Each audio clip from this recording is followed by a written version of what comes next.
In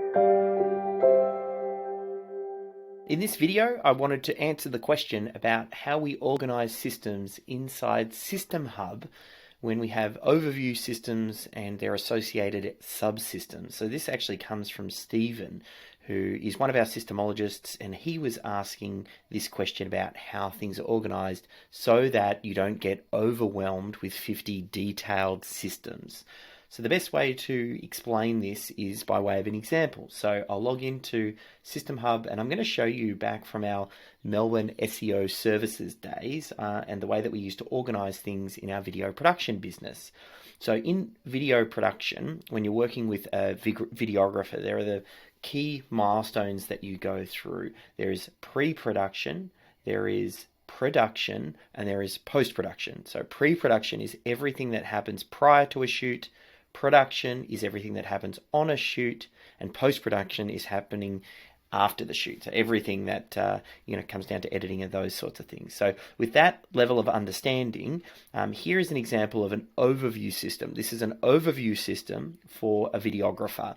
High level, what it is that they need to know from the client coming on board to navigating through the pre-production, which includes discovery sessions, getting everything set up for the shoot, then moving into production, where you have all of the key steps for the shoot itself and how to prepare, and then post-production, everything for editing and getting the footage into the right place, and then finally delivery here as well, and kind of after the video is done, so that way it can be archived and things. So this really would give any videographer a really good understanding of our process at Melbourne Video Production.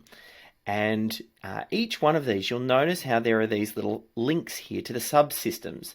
So as you can imagine, if all of the detail was put into this overview system, it would be overwhelming. It would be very hard to follow. Certain tasks might be handled from different team members. So different team members would be seeing things that aren't necessarily relevant to them. And by breaking it up this way, this helps all of the videographers to understand the flow. Now, some of these subsystems may be assigned out to various team members.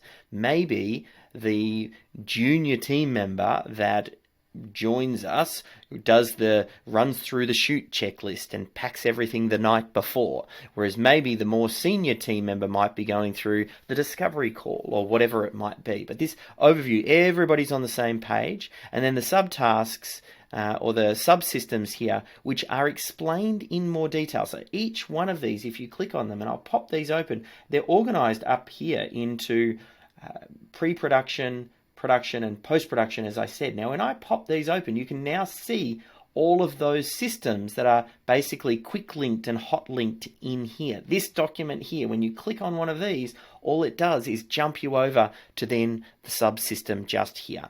So that's a great way to organize a overview system with the very detailed systems and organize it in a way that makes it easy for someone to find what it is that they're looking for, and also sets you up for success when you connect this with your project management platform where you're assigning individual tasks to be done. Now, that's probably a discussion for another video.